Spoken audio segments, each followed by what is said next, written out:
ഒരു ഫോൺ കോളിൽ നിന്നായിരുന്നു എല്ലാത്തിൻ്റെയും തുടക്കം. ഡേയ്, നമുക്കൊരു ട്രെക്കിംഗ് പ്ലാൻ ചെയ്താലോ? കറക്റ്റ് നാട്ടിൽ വരാൻ നിൽക്കുന്ന ടൈം ആയതുകൊണ്ട് യെസ് തന്നെയായിരുന്നു എൻ്റെ റിപ്ലൈ. ബിസി റോഡ്സും മൊബൈൽ ഫോൺ സിഗ്നൽസും തിരക്ക് നിറഞ്ഞ ജീവിതവും ഒന്ന് സൈഡാക്കിയിട്ട് പ്രകൃതിയുടെ നടുവിലേക്ക് ഇറങ്ങി ചെല്ലുന്ന ഒരു എക്സ്പീരിയൻസ് ആയിരുന്നു ഈ ഒരു ട്രെക്കിംഗ്. ട്രെക്കിംഗ് തുടങ്ങുന്നത് പെരിയകുളം ഗ്രാമത്തിൽ നിന്നാണ് വട്ട കനാലിലേക്ക്. അങ്ങനെ ഞങ്ങൾ 17 പേര് ഏർലി മോർണിംഗ് തന്നെ പെരിയകുളത്ത് നിന്നും അഡ്വഞ്ചർ സ്റ്റാർട്ട് ചെയ്തു. തമിഴ്നാട്ടിലെ വെസ്റ്റേൺ ഗട്ട്സിന്റെ അടിവാരത്തുള്ള ഒരു ചെറിയ സ്ഥലമാണ് പെരിയകുളം. ഞങ്ങൾ on time and highly energetic ആയിരുന്നു. അങ്ങനെ റിസ്ക് അക്നോളജ്മെന്റ് ഫോമും സൈൻ ചെയ്ത് ഗ്രൂപ്പ് ഫോട്ടോ എടുത്ത് ഞങ്ങൾ ട്രെക്കിംഗ് സ്റ്റാർട്ട് ചെയ്തു. പോകുന്ന വഴിയിൽ വരുന്ന റിസ്ക്കും വൈൽഡ് ലൈഫ് എൻകൗണ്ടേഴ്സ് ഉണ്ടായാൽ അതിലെ റിസ്ക്കും അങ്ങനെയൊക്കെയുള്ള കാര്യങ്ങൾ നമ്മൾ അക്സെപ്റ്റ് ചെയ്തോളാം എന്നാണ് ഈ പേപ്പർ സൈൻ ചെയ്യുന്നതിന്റെ ഉദ്ദേശം. പല സ്ഥലത്തു നിന്നും എത്തിയ പല ഫീൽഡിലുള്ള 17 പേര്. കുറച്ചു പേർക്ക് പരസ്പരമൊക്കെ അറിയാം, പക്ഷേ എല്ലാവരും പെട്ടെന്ന് തന്നെ ജെല്ലായി. 2 ട്രെക്കിംഗ് ഗൈഡും കൂടെ ഉണ്ടായിരുന്നു. യാത്ര തുടങ്ങുമ്പോൾ തന്നെ നമ്മുടെ മുമ്പിലേക്ക് മയിലും മലയണ്ണാനും ഒക്കെ വന്നു. മലയണ്ണ മരത്തിൽ സ്റ്റക്കായ ലുക്കാണുള്ളത്. ട്രെക്കിൻ്റെ ഇനീഷ്യൽ ഹൈപ്പ് കൂട്ടാൻ വന്ന് നിൽക്കുന്ന പോലെ ഉണ്ട് കേട്ടോ. ഇതത്ര ഈസി ട്രെക്കിംഗ് അല്ല എന്ന് നന്നായിട്ട് അറിയാം. ടോട്ടൽ 16 കിലോമീറ്റേഴ്സാണ് ട്രെക്ക് ചെയ്യാനുള്ളത്. അതിലെ ആദ്യത്തെ 10 കിലോമീറ്റേഴ്സ് ഫസ്റ്റ് ഡേ തന്നെ കവർ ചെയ്യും. സ്റ്റീപ്പ് ക്ലൈംബാണ് കൂടുതലുള്ളത്. വാട്ടർ അവൈലബിലിറ്റി കുറവാണെന്നും മഴ പെയ്തിട്ട് 6 മാസമായെന്നും നേരത്തെ തന്നെ നമ്മളോട് പറഞ്ഞിട്ടുണ്ടായിരുന്നു. എല്ലാവരും കയ്യിൽ 2 ലിറ്റർ വെള്ളം സ്റ്റോക്ക് ചെയ്തിട്ടുണ്ട്. അഡീഷണലായിട്ട് 2 5 ലിറ്റർ ബോട്ടിൽസും വാങ്ങി കയ്യിൽ കരുതി. 5 ലിറ്റർ ബോട്ടിൽ എന്ന് പറഞ്ഞാൽ 5 കിലോ ആണ്. റിസ്ക് എടുക്കാണ്ടിരിക്കാനും കൂട്ടത്തിലുള്ള ആരും തന്നെ വെള്ളമില്ലാതെ കഷ്ടപ്പെടാൻ പാടില്ല എന്നുമായിരുന്നു ഇതിൻ്റെ മെയിൻ ഉദ്ദേശം. ആ ബോട്ടിൽസ് മാറി മാറി പിടിച്ച് യാത്ര തുടർന്നു. ആദ്യമൊക്കെ ഓൾമോസ്റ്റ് പ്ലെയിൻ ആയിരുന്നു ടെറൈൻ. അജയും ജിതിനും ഷികയും ഞാനും ഞങ്ങൾ ക്ലാസ്മേറ്റ്സ് ആണ്. എഞ്ചിനീയറിംഗ് കോളേജിൽ നിന്ന് 2009 തൊട്ടുള്ള ബന്ധമാണ്. അതിന്നും ഇങ്ങനെ സ്ട്രോങ് ആയി തന്നെ നിൽക്കുന്നു. പിന്നെ ഫ്രണ്ട്സ്, കൊളീഗ്സ്, ഫ്രണ്ടിൻ്റെ ഫ്രണ്ട്, അവരുടെ ഫ്രണ്ട്, അങ്ങനെ മൊത്തം 17 പേരായി. ബട്ട് എല്ലാവരും പൊളി വൈബാണ്. വേഗം ഞങ്ങൾ സെറ്റായി. യാത്ര തുടർന്നു. ട്രെക്കിങ്ങിൻ്റെ തുടക്കം 17 പേര് ഒരുമിച്ചായിരുന്നുവെങ്കിലും പതിയെ 3 ടീമായിട്ട് മാറി. നമ്മളുടെ കപ്പാസിറ്റിക്ക് അനുസരിച്ചുള്ള ആൾക്കാരുമായിട്ട് ഓട്ടോമാറ്റിക്കലി ട്രെക്കിങ്ങിൻ്റെ ഇടയിൽ ടീമായി പോകും. അങ്ങനെ ട്രെക്കിങ് കണ്ടിന്യൂ ചെയ്തു. പാറക്കെട്ടുകളും ഗ്രാവലുള്ള റോഡുകളും പച്ചപ്പും താണ്ടി മുമ്പോട്ട് നടന്നു. ചുറ്റും കാടാണ്. നമ്മുടെ കൂട്ടത്തിലുള്ള പലരും അഗസ്ത്യാർകൂടം ട്രെക്കിങ് കഴിഞ്ഞവരാണ്.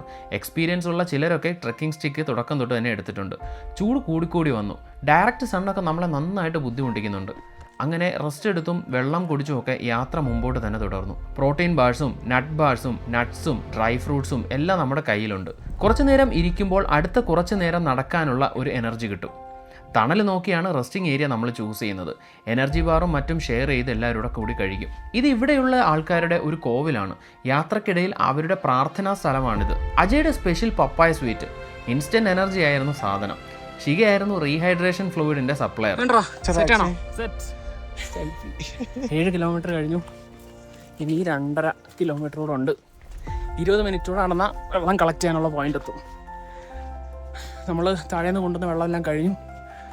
വേർപ്പൊക്കെ കണ്ണിലിറങ്ങിയിട്ടെ കണ്ണൊക്കെ നീറാൻ തുടങ്ങി.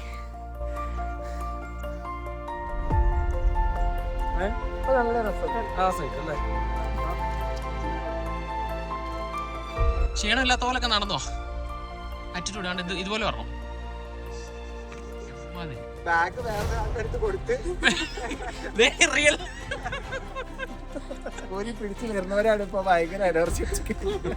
ആ നേത്രാവതി ട്രെക്കിന്റെ ആ വ്യൂ കാണിക്കില്ലേ അതെന്നെ എല്ലാ ദിവസവും കൊതി വിടാറുണ്ട്. ഇപ്പൊ കൊതി വിടാറുണ്ടോ? ഒരു ഓയി വിടാറുണ്ടെന്ന് പറഞ്ഞല്ലേ.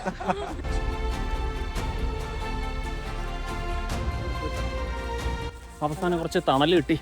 ഇതാണ് മഞ്ചാടിക്കാട്ടിനുള്ളിൽ പണ്ടൊരു നാളിൽ എത്തി ഭീമൻ ഭീകരൻ.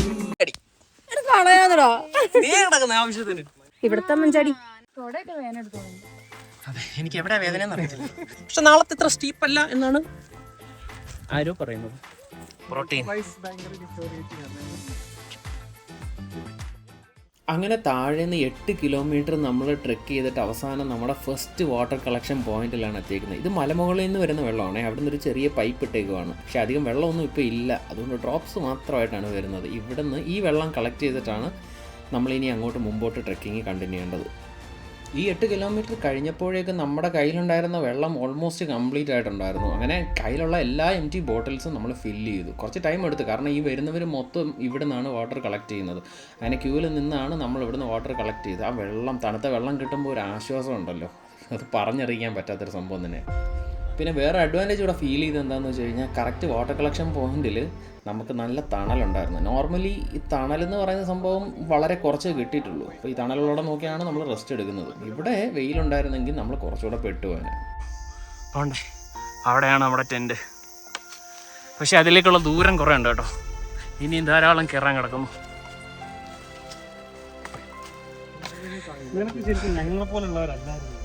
അതെ. വെള്ളം കുടിച്ചു കഴിഞ്ഞപ്പോഴത്തേക്കും ക്ഷീണം കൂടി എന്ന് പറഞ്ഞ അവസ്ഥയായിപ്പോയി. ഇതിപ്പോൾ വെള്ളവും നിറഞ്ഞു, വെള്ളം കുടിച്ച് വയറും നിറഞ്ഞു. കയറാനുള്ള കയറ്റവും വലുതായിക്കൊണ്ടിരിക്കുകയാണ്, സ്റ്റീപ്പ് ആയിക്കൊണ്ടിരിക്കുകയാണ് മലയുടെ മുകളിലോട്ട് ചെല്ലുമ്പോൾ. അപ്പോൾ നമ്മുടെ ബ്രേക്കും വലുതായിക്കൊണ്ടിരിക്കുക. അതായത് ഓരോ 100-200 മീറ്റേഴ്സിലും നമുക്ക് സ്റ്റോപ്പ് എടുക്കേണ്ടതായിട്ട് വരികയാണ്. നമ്മുടെ ഒരു ടീം കൂടെ ഉണ്ട്, ഒന്നല്ല 2 ടീമുണ്ട്. ഒന്ന് തൊട്ട് താഴെയുണ്ട്, ഒന്ന് നല്ലപോലെ താഴെയാണ്. ഇത് നമ്മുടെ സിഗ്നൽ കൈയാണ് കേട്ടോ. ഇതാണ് നമ്മുടെ സാരംഗ് ബ്രോ. കാലിക്കട്ട് എയർപോർട്ടിലാണ് വർക്ക് ചെയ്യുന്നത്. കാലിക്കട്ട് എയർപോർട്ടിൽ ഫ്ലൈറ്റ് ചലിക്കണമെങ്കിൽ പുള്ളിയുടെ സിഗ്നൽ കിട്ടണം. നമ്മുടെ അവസാനത്തെ പാക്കറ്റായ നട്ട്സിൻ്റെ പാക്കറ്റും നമ്മൾ പുറത്തെടുത്തേക്കാണ്. അതായത് ഇനി കയറണമെങ്കിൽ എനർജി വേണം. അത്യാവശ്യം ഷെയ്ഡും കിട്ടിയിട്ടുണ്ട്. ഇവിടെ പാറപ്പുറത്ത് ഇരുന്നുകൊണ്ട് നമ്മൾ നട്ട്സ് തിന്നാണ് ഉള്ളത്. എല്ലാവരും കൂടെ ഷെയർ ചെയ്ത് കഴിക്കുക.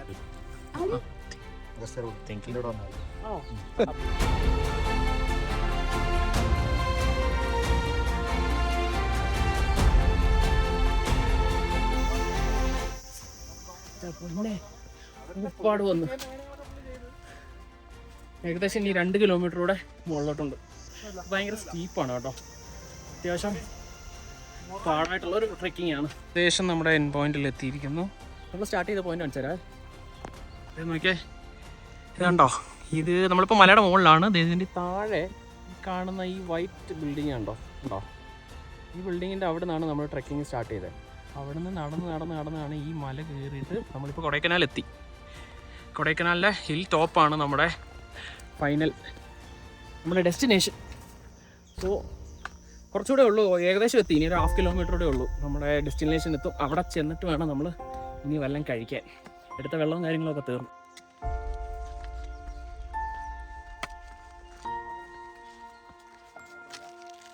സോ നമ്മുടെ ഇന്നത്തെ ട്രെക്കിംഗ് ഓൾമോസ്റ്റ് തീരാനായി കേട്ടോ. 9 കിലോമീറ്റർ എന്ന് പറഞ്ഞാണ് തുടങ്ങിയത്. പക്ഷേ ഇത് 9 കിലോമീറ്റർ അല്ല. നമ്മുടെയൊക്കെ ട്രാക്കിംഗ് ഡിവൈസിൽ 9, 10, 11 ഒക്കെ കഴിഞ്ഞു. അപ്പോൾ നമ്മൾ പെരിയകുളം എന്ന് പറയുന്ന ഒരു സ്ഥലത്തു നിന്നാണ് ട്രെക്കിംഗ് സ്റ്റാർട്ട് ചെയ്തത്. സോ ട്രെക്ക് ചെയ്ത് മുകളിൽ, അതായത് കൊടൈക്കനാൽ വരിക, അതായിരുന്നു നമ്മുടെ ട്രെക്കിങ്. അപ്പോൾ ഏകദേശം ഒരു 11 കിലോമീറ്റർ കവർ ചെയ്തു. നമ്മൾ മുകളിലെത്തി. ഇനി ചെന്നിട്ട് നമ്മൾ വല്ലതും കഴിച്ച് കുറച്ച് നേരം റെസ്റ്റ് എടുക്കും എല്ലാവരും കൂടെ ഇരുന്നിട്ട്. ആൻഡ് വൈകിട്ടൊരു സൺസെറ്റ് ട്രെക്കിംഗ് ഉണ്ട്. അതും കഴിഞ്ഞിട്ട് പിന്നെ ഇന്നത്തെ സ്റ്റേ ഒരു ടെൻറ്റിലായിരിക്കും. എന്തൊക്കെ ഫെസിലിറ്റീസ് ഉണ്ടെന്നൊന്നും അറിയില്ല, നോക്കാം. നല്ല ഫ്രഷ് ഐറ്റം കിടപ്പുണ്ട് കേട്ടോ. ഏത് ജീവിയുടെയാണോ എന്തോ. അപ്പം നമ്മൾ ഏകദേശം നമ്മുടെ ഡെസ്റ്റിനേഷൻ എത്തിയിരിക്കുന്നു. ഈ ഗ്രാമമേ ഇവിടെ വന്നു കഴിഞ്ഞാൽ ഭയങ്കര സീക്രട്ടാണ്. ഇവിടെ വന്നു കഴിഞ്ഞാൽ നമുക്ക് ചെരുപ്പിട്ടൊന്നും നടക്കാൻ പറ്റത്തില്ല. സോ അത് അവിടെ ചെന്നിട്ട് എല്ലാവരും ചെരുപ്പ് ഒരു കൈ പിടിക്കണം.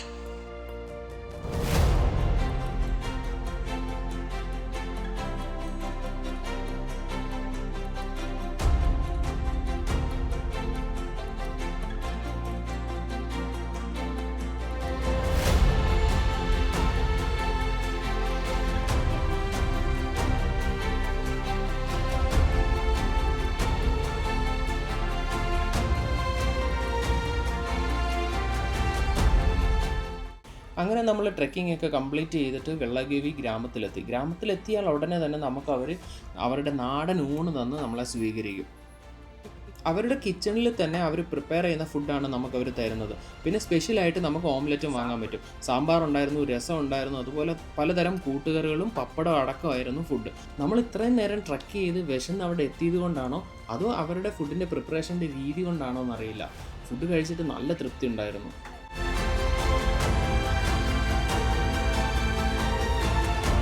அதாவது எங்கள் ஊர் உருவாகி சுமார் 400 வருஷம் ஆச்சு. 400 வருஷம் ஆச்சு. அப்போ வந்து முன்னுக்கு இருந்தவங்க வந்து தோட்டத்து பக்கமே காட்டு பக்கமே அந்த பக்கமாக இருந்தாங்க. இந்த ஊருக்கு வந்து இருந்தாங்க. அப்போ வந்து சாமி வந்து எங்களை வந்து இங்கே உட்கார வச்சது. வைரவ சாமி, பெரிய சாமி 2 சாமியும் வச்சு அங்கே கும்பிட்டு இருந்ததுக்காக பெரிய சாமியை கீழே. இப்போ அங்கேருந்து மேலேருந்து நம்ம டென்ட்லேருந்து காட்டணும்னா அந்த இடத்த காட்டலாம். பெரிய கோவில் இருக்கா? கோயில் இல்லை, அங்கே சும்மாவே வச்சு அந்த நேரத்தில் கோயில் இல்லாமல் சும்மா வச்சு கும்பிட்டுக்கிட்டு இருந்திருக்காங்க. திருவிழா வச்சிருக்கேன். திருவிழா வந்து இங்கே வந்து பங்குனி மாதம் தான் வைப்போம் நாங்கள். பங்குனி மாதம் வந்து ஒரு வாரம் வைப்போம், சாமி கும்பிடுவோம். வயிறு சாமிக்கு ஒரே நாள் சாமி கும்பிடு தான் அது. பெரிய சாமிக்கு வந்து 10 நாள் வரைக்கும் சாமி கும்பிடுவோம். அப்போ வந்து சாமி வந்து அங்கே வச்சு கும்பிட்டுக்கிட்டதுனால அங்கே இருந்த மக்கள் எல்லாம் சாமியை கூப்பிட்டு இங்கே வந்துருச்சு. கூப்பிட்டு வந்து நான் உங்களை காப்பாற்றுறேன், நீங்கள் இந்த இடத்துல குடியிருங்க அப்படின்னு சாமி சொல்லவும், வயிறு சாமி சொல்லவும் அங்கே இருந்தவங்களாம் சேர்ந்து ஒரு 5 வீட்டுக்காரர் இங்கே வந்துட்டாங்க. அப்புறம் 5 இருந்தே ஊர் உருவாகி பெருசாகி இப்போ 100, 120 வீடு வரைக்கும் வந்துருச்சு. இப்போ ஜனத்தை வந்து படிப்பு அறிவு கொஞ்சம் நல்லா இருக்கனால அங்கிட்டு இங்கிட்டு இப்போ கொஞ்சம் போயிடுறாங்க. பாக்கி முன்னே இருந்தவங்களாம் இங்கேயே தான் இருந்தாங்க. ஏன் இந்த ஊர் ஆளுங்க செப்பல் போடாம? அது சாமி தான். சாமி உங்களை காப்பாற்றுறேன்னு சொன்னதில்ல, அந்த ஒரு வார்த்தைக்காக வேண்டி செருப்பு அப்போ இருந்து போட மாட்டேன். யாருமே இப்போ வரைக்கும் போடல. ஒரு சிலர் இன்னைக்கு படிக்கிற காலத்தில் ஒரு சிலர் இப்போ செருப்பு போட்டுக்கிறாங்க. பாக்கி எங்களை மாதிரி ஆளுகள் செருப்பு இது வரைக்கும் போட்டது. அது ஊர் விட்டு போயிரு திருவிழாக்கு திரும்பி வந்துடுவாங்க. வந்து இங்கே சாமி கும்பிட்டுருவோம். நாங்கள் இங்கே இருக்கனால அவங்களும் வந்துடுவாங்க. வந்து சாமி கும்பிட்டு அப்புறம் அவங்க எங்கே எத்தோ வேலை பார்த்தாலும் அங்கே போயிடுவாங்க. ஆமாம், அப்படி தான் இப்போ வரைக்கும் நடைமுறை. இங்கே இருக்கிற காய்கறிகள் எல்லாம் நீங்கள் எங்கேருந்து வாங்கிக்கிறீங்க? காய்கறி வந்து இப்போ வாங்கிட்டு குழந்தை சாப்பாடுகளுக்கு நம்ம கூட குறைக்காம தான் வாங்கிட்டு இருக்கோம். ஆமாம், இந்த விவசாயம் ஏதாச்சும் இங்கே விவசாயம் வந்து ஏலம், காப்பி, ஆரஞ்சு, வாழை, அவக்கோடா, இருமுச்சி இதுகள்லாம் இருக்குது. ஆமாம், இதை வச்சு தான் நாங்கள் வாழ்ந்துட்டு இருக்கோம். இங்கேருந்து இந்த ஐட்டம்ஸ் எல்லாம் நீங்கள் எப்படி வெளியே எடுத்து கொண்டு போகிறீங்க? இங்கேருந்து குதிரையில் வச்சு நம்ம சுமக்கிற அளவுக்கு செம்ம இருந்துச்சுன்னா தலையில தூக்கி போயிடுவோம். கொஞ்சம் கூடுதலாக இருந்தால் குதிரையை வச்சு கொண்டு போய் பெரியவளம் கொண்டு போய் அங்கிட்டு போட்டுக்கிடுவோம். போடி இந்த லைனில் இலக்காயெல்லாம் அங்கே தான் போடுவோம். இங்கே அவக்கோடா இதுகள்லாம் வாழைப்பழமெல்லாம் இங்கே கொடைக்கானல் போட்டுக்கிடுவோம். கொஞ்சம் நிறையா இருந்துச்சுன்னா குதிரையில் வச்சு கொண்டு போவோம். கொஞ்சம் கம்மியாக இருந்தால் ஆள் வச்சு தூக்கி போயிடுவோம். இங்கே 5ஆம் கிளாஸ் வரைக்கும் ஸ்கூல் இருக்குது. ஆஸ்பத்திரிக்கு நான் போகணும்னா கொடைக்கானல் பெரியவளம் தான் போயாகணும். അപ്പോൾ ഇതാണ് നമ്മുടെ ഇവിടുത്തെ വെള്ളകവി ഗ്രാമം. നമ്മളിവിടെ വന്നു, ഇവരുടെ കൂടെ കുറച്ച് ടൈം സ്പെൻഡ് ചെയ്തു, ഇവരുടെ ഫുഡ് കഴിച്ചു. അപ്പോൾ ഇതാണ് ഇവരുടെ സിമ്പിളായിട്ടുള്ള ഒരു ലൈഫ് സ്റ്റൈൽ. ഇവിടുത്തെ കാര്യം പറയുകയാണെങ്കിൽ ഇവിടെ ഇപ്പം മഴ പെയ്തിട്ട് ഏകദേശം 6 മാസമായെന്നാണ് പറയുന്നത്. ഇവിടെ ഒരു 64 സ്റ്റെപ്പ് താഴേക്ക് ഇറങ്ങിയിട്ട് അവിടെ ഒരു കിണറുണ്ട്. അവിടെ നിന്നാണ് അവർ പോയി വെള്ളം കളക്ട് ചെയ്തുകൊണ്ട് ഇവിടുത്തെ ഈ ഗ്രാമത്തിലേക്ക് കൊണ്ടുവരുന്നത്. പക്ഷേ ഇപ്പോൾ മഴ പെയ്തിട്ട് ഏകദേശം 6 മാസമായെന്നാണ് പറയുന്നത്. അപ്പം ഇപ്പോൾ ആ കിണറിലും വെള്ളമില്ല. അപ്പം ഇപ്പോൾ ഒരു വെള്ളം എടുക്കുന്നത് കൊടൈക്കനാലിൽ നിന്നുള്ളൊരു വാട്ടർ കണക്ഷൻ ഉണ്ട് ഇങ്ങോട്ട്. ഏകദേശം 7-8 കിലോമീറ്റർ ഉണ്ടെന്നാണ് പറയുന്നത്. സ്ട്രെയിറ്റ് കണക്ഷനാണ്. അവിടെ നിന്നാണ് ഇപ്പം വെള്ളം അവരെടുത്തുകൊണ്ടിരിക്കുന്നത്. ഇൻ കേസ് ആ ലൈനിൽ എന്തെങ്കിലും പറ്റിയാൽ ഇവരുടെ ഇങ്ങോട്ടുള്ള വെള്ളം സപ്ലൈ മുടങ്ങും. അപ്പോൾ ഇതൊക്കെയാണ് ഈ ഒരു ചെറിയ ഗ്രാമത്തെ പറ്റി പറയാനുള്ളത്. ഇവർ ഇവിടുത്തെ സ്വാമിയോടുള്ള ഇവർ ആരാധിക്കുന്ന സ്വാമിയോടുള്ള ആദരവായിട്ട് ഈ ഗ്രാമത്തിൽ ആരും അങ്ങനെ ഷൂസോ അല്ലെങ്കിൽ സ്ലിപ്പേഴ്സോ ഒന്നും യൂസ് ചെയ്തില്ല. അപ്പോൾ അതുകൊണ്ട് തന്നെ നമുക്കാണേലും ഇവിടെ വരുന്നവരെല്ലാം അത് ഫോളോ ചെയ്യുന്നുണ്ട്. ഈ കയറുന്നതിന് മുമ്പായിട്ട് തന്നെ എല്ലാവരും അവരുടെ ഫോട്ടോസെല്ലാം ഊരി കയ്യിൽ പിടിച്ചുകൊണ്ടാണ് വരുന്നത്. അങ്ങനെ നമ്മുടെ ഫുഡ് അടിയൊക്കെ കഴിഞ്ഞു. ഇനി കുറച്ച് നേരം ഇവിടെ ഇവരുടെ കൂടെ ടൈം സ്പെൻഡ് ചെയ്യുന്നു. അത് കഴിഞ്ഞിട്ട് നമ്മൾ വീണ്ടും ഒരു 20 മിനിറ്റ്സ് ട്രെക്കിംഗ് ഉണ്ട്. അത് കഴിയുമ്പോഴാണ് നമ്മുടെ ക്യാമ്പിലേക്ക് എത്തുന്നത്. അപ്പോൾ ഇന്നത്തെ ട്രെക്കിംഗ് അവിടെ വരെ ആയിരിക്കും ഉള്ളത്. ക്യാമ്പിൽ ചെന്ന് ടെൻറ്റിലായിരിക്കും നമ്മൾ ഉറങ്ങാൻ പോകുന്നത്, അല്ലെങ്കിൽ റെസ്റ്റ് എടുക്കാൻ പോകുന്നത്. ആൻഡ് അത് കഴിഞ്ഞൊരു സൺസെറ്റ് ട്രെക്ക് ഉണ്ടെന്ന് പറയുന്നുണ്ട്. സോ അവിടെ ചെന്നിട്ട് ബാക്കി നമുക്ക് എന്താണെന്നുള്ളത് അവിടെ നമുക്ക് നോക്കാം.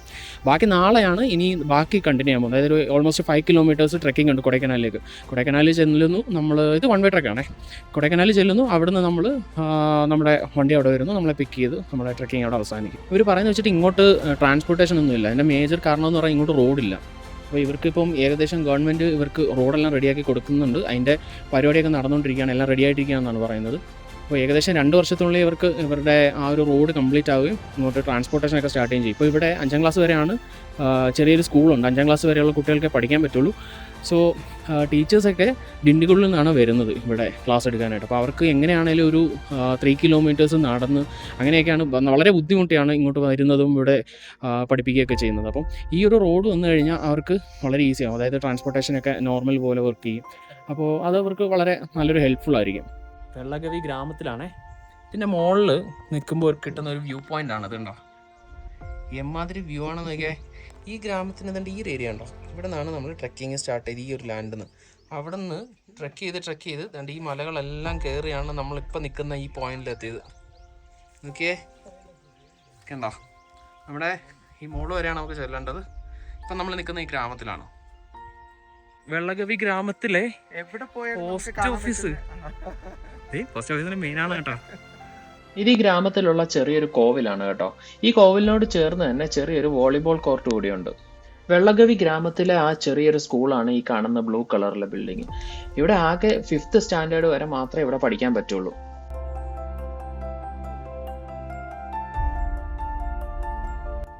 അങ്ങനെ ആ ചെറിയ വെള്ളഗവി ഗ്രാമം എന്ന് പറയുന്ന സ്ഥലം നമ്മൾ കംപ്ലീറ്റ് ആയിട്ട് എക്സ്പ്ലോർ ചെയ്തു. അവിടെ കാണാനുള്ള എല്ലാം ഒന്ന് കണ്ടു. ഇനി നമ്മൾ തിരിച്ച് നേരെ നമ്മുടെ ടെന്റിലേക്ക് പോവാണ്. ടെന്റിന്റെ പേര് ഈഗിൾസ് നെസ്റ്റ് എന്നാണ്. ഇനി ഇവിടുന്ന് ഒരു ഏകദേശം 1 കിലോമീറ്റർ ട്രെക്ക് ചെയ്താലാണ് അവിടെ എത്തുക. അപ്പം നമ്മൾ വെള്ളഗവി ഗ്രാമം കഴിഞ്ഞു. ഇനി ഈഗിൾസ് നെസ്റ്റിലേക്ക് പോകണം. അവിടെയാണ് നമ്മൾ ഇന്നത്തെ സ്റ്റേ പറഞ്ഞേക്കുന്നത്. അവിടെ ഒരു ടെന്റിലായിരിക്കും. അപ്പം നമ്മൾ ഗ്രാമത്തിൽ നിന്ന് നേരെ മുകളിലേക്ക് ട്രെക്ക് ചെയ്തുകൊണ്ടിരിക്കുകയാണ്. അപ്പം നല്ല ബുദ്ധിമുട്ടാണ് സത്യം പറഞ്ഞ ഈ ട്രെയിൽസ് ഇങ്ങനെ കയറി പോകാന്നുള്ളത്. നല്ല അത്യാവശ്യം സ്റ്റീപ്പായിട്ടുള്ള ട്രെയിൽ തന്നെയാണ്. അപ്പം നമ്മൾ അറിഞ്ഞിരിക്കേണ്ട ഒരു കാര്യം എന്ന് പറഞ്ഞു കഴിഞ്ഞാൽ ഈ ഗ്രാമത്തിലുള്ള ആൾക്കാരെല്ലാം ഓരോ ആവശ്യത്തിന് വേണ്ടി അവർ പോകുന്ന സ്ഥലമാണ് കൊടൈക്കനാൽ. അതായത് നമ്മൾ ഈ ട്രെക്ക് ചെയ്തിട്ട് ഈ എത്താൻ പോകുന്ന ടെന്റ്, അതായത് ഈഗിൾസ് നെസ്റ്റ് എന്ന് പറയുന്ന സ്ഥലവും അവിടുന്ന് വീണ്ടും ഒരു 5-6 കിലോമീറ്റർ ട്രെക്ക് ചെയ്താൽ മാത്രമേ ഈ പറയുന്ന കൊടയിലെത്തത്തുള്ളൂ. അപ്പം ഈ പറയുന്ന ഗ്രാമത്തിലുള്ള എല്ലാവരും എല്ലാ ആവശ്യങ്ങൾക്കും അവർ ചെല്ലുന്നത് ഈ പറയുന്ന കൊടയിലാണ്. അവർക്കാണെങ്കിൽ ഒരു റോഡ് ട്രാൻസ്പോർട്ടേഷൻ സെറ്റപ്പ് പോലും അവിടെ ഇല്ല. അങ്ങനെ അടുത്ത ട്രെക്കിങ്ങിന് ശേഷം നമ്മുടെ ഫൈനൽ സ്റ്റേയിലേക്ക് എത്തിയിട്ടുണ്ടെന്ന് തോന്നുന്നത്. അത് തന്നെ, ഇതാണ് നമ്മുടെ ഫൈനൽ സ്റ്റേ. നമ്മളപ്പോൾ നമ്മുടെ സ്റ്റേയിൽ എത്തിയിരിക്കുകയാണ്. ഇതിന് ഈഗിൾസ് നെസ്റ്റ് എന്നാണ് അറിയപ്പെടുന്നത്. ഈ ട്രെക്കിൽ നമുക്ക് ആകെ സ്റ്റേ ഓപ്ഷൻ ഉള്ളത് ഇവിടെ ആയിരിക്കും. അപ്പം ടോട്ടൽ നമ്മുടെ കൂട്ടത്തിൽ 17 പേരുണ്ട്. പിന്നെ നമ്മളുടെ കൂട്ടത്തിലല്ലാതെ കുറേ പേരും ഇവിടെ ട്രെക്ക് ചെയ്ത് വന്നിട്ടുണ്ട്. അപ്പോൾ അവർക്കുള്ള എല്ലാവരുടെയും സ്റ്റേ ഇവിടെ അറേഞ്ച് ചെയ്തിരിക്കുന്നത് ഇതുപോലുള്ള ചെറിയ ചെറിയ ടെൻറ്റിലായിരിക്കും. 2 സൈസിലുള്ള ടെൻറ്റ് അവൈലബിൾ ആണ്. 2 person ആൻഡ് 3 person എന്ന് പറയുന്ന 2 സൈസാണ് അവൈലബിൾ ആയിട്ടുള്ളത്. അപ്പോൾ നമുക്ക് ഈ പറയുന്ന 2 person കിട്ടിയിട്ടുണ്ട്, ചിലർക്കൊക്കെ 3 person കിട്ടിയിട്ടുണ്ട്. നമുക്ക് 17 ഹെഡാണ് പറഞ്ഞിരിക്കുന്നത്. പക്ഷെ അവർ എക്സ്ട്രാ 19 ഹെഡ് ടെൻറ്റ് അറേഞ്ച് ചെയ്ത് തന്നിട്ടുണ്ട്. ഇവിടെ ഈ ഈഗിൾസ് നെസ്റ്റിന്റെ ലൊക്കേഷൻ അടിപൊളിയാണ് കേട്ടോ. അതുപോലെ ടെന്റ് സെറ്റ് ചെയ്തിരിക്കുന്ന ലൊക്കേഷനും അടിപൊളിയാണ്. നമുക്ക് ഏർലി മോർണിംഗ് സൺറൈസ് വ്യൂ കിട്ടാൻ വേണ്ടി ജസ്റ്റ് ടെന്റ് ഒന്ന് ഓപ്പൺ ചെയ്ത് തല പുറത്തോട്ടിട്ട് നോക്കിയാൽ മാത്രം മതി. അടിപൊളി വ്യൂ കിട്ടും. ഇനി അതല്ല, നിങ്ങൾക്ക് ഈ ഏരിയയിൽ കിട്ടാവുന്ന ബെസ്റ്റ് പോസിബിൾ വ്യൂ വേണം എന്നുണ്ടെങ്കിൽ രാവിലെ എണ്ണീറ്റ് ഒരു സൺറൈസ് ട്രക്ക് ചെയ്ത് കുറച്ച് ദൂരം കവർ ചെയ്ത് കഴിഞ്ഞാൽ ഈ ഏരിയയിൽ കിട്ടാൻ പറ്റുന്ന ബെസ്റ്റ് പോസിബിൾ സൺറൈസ് വ്യൂ കിട്ടും. പിന്നെ ഇവിടുത്തെ ഫെസിലിറ്റീസിൻ്റെ ഒക്കെ കാര്യം പറയുവാണെങ്കിൽ നമുക്ക് ഡിന്നറും കോഫിയും ഒക്കെ കിട്ടുന്നുണ്ട്. നൈറ്റ് ക്യാമ്പ് ഫയർ ഉണ്ട്. നെക്സ്റ്റ് ഡേ മോർണിംഗ് ബ്രേക്ക്ഫാസ്റ്റും കോഫിയും കിട്ടുന്നുണ്ട്. പിന്നെ ഇവിടുത്തെ കോഫിയുടെ കാര്യം പറയുവാണെങ്കിൽ ഇവർ നന്നായിട്ട് ഷുഗർ വാരി ഇടുന്നുണ്ട്. ഇതൊക്കെ തന്നെയുള്ളൂ ഇവിടുത്തെ ഫെസിലിറ്റീസ്. പിന്നെ ഹൈ ലെവൽ ഒന്നും എക്സ്പെക്ട് ചെയ്യേണ്ട ആവശ്യമില്ല. ഒരു ബേസിക് ലെവൽ എക്സ്പെക്ടേഷൻ മാത്രം മതി. പിന്നെ ഇവരിവിടെ ഈ ടെന്റ് സെറ്റ് ചെയ്തിരിക്കുന്നതിൻ്റെ കുറച്ചുകൂടെ താഴോട്ട് ഒരു അടിപൊളി വ്യൂ പോയിന്റ് ഉണ്ട്. നിറയെ പാറക്കെട്ടുകളൊക്കെയാണ് കേട്ടോ. പക്ഷെ മഴയൊന്നും ഇല്ലാത്തതുകൊണ്ട് വഴുക്കലും ഒന്നുമില്ല. സൂക്ഷിച്ച് കൈയും കാലും വെച്ച് സപ്പോർട്ട് ചെയ്ത് ഇറങ്ങി ചെല്ലാമെന്നുണ്ടെങ്കിൽ ഒരു അടിപൊളി ക്ലിഫിൽ ഇരുന്നിട്ട് നമുക്ക് സൺറൈസ് കാണുകയോ അല്ലെങ്കിൽ അവിടെ ഇരുന്നുകൊണ്ട് കോഫി കുടിക്കുകയോ അല്ലെങ്കിൽ കൂട്ടുകാരുടെ അടുത്ത് വർത്താനം പറഞ്ഞുകൊണ്ടിരിക്കുകയോ ചെയ്യാം. സോ ഇതായിരുന്നു നമ്മുടെ ഫസ്റ്റ് ഡേ എക്സ്പീരിയൻസ് വെള്ളഗവി ട്രെക്കിങ്ങിൻ്റെ. സോ നെക്സ്റ്റ് ഡേയിൽ ഇനി നല്ലൊരു ട്രെക്കിങ് നമ്മൾ എക്സ്പെക്ട് ചെയ്യുന്നുണ്ട്. സോ ഇന്ന് നന്നായിട്ട് റെസ്റ്റ് എടുത്തിട്ട് വേണം നെക്സ്റ്റ് ഡേ സ്റ്റാർട്ട് ചെയ്യാൻ. സോ സെക്കൻഡ് ഡേ ട്രെക്കിങ് നമ്മളൊരു അടുത്ത വീഡിയോയിലായിരിക്കും കാണിക്കാൻ പോകുന്നത്. By from Vellagavi.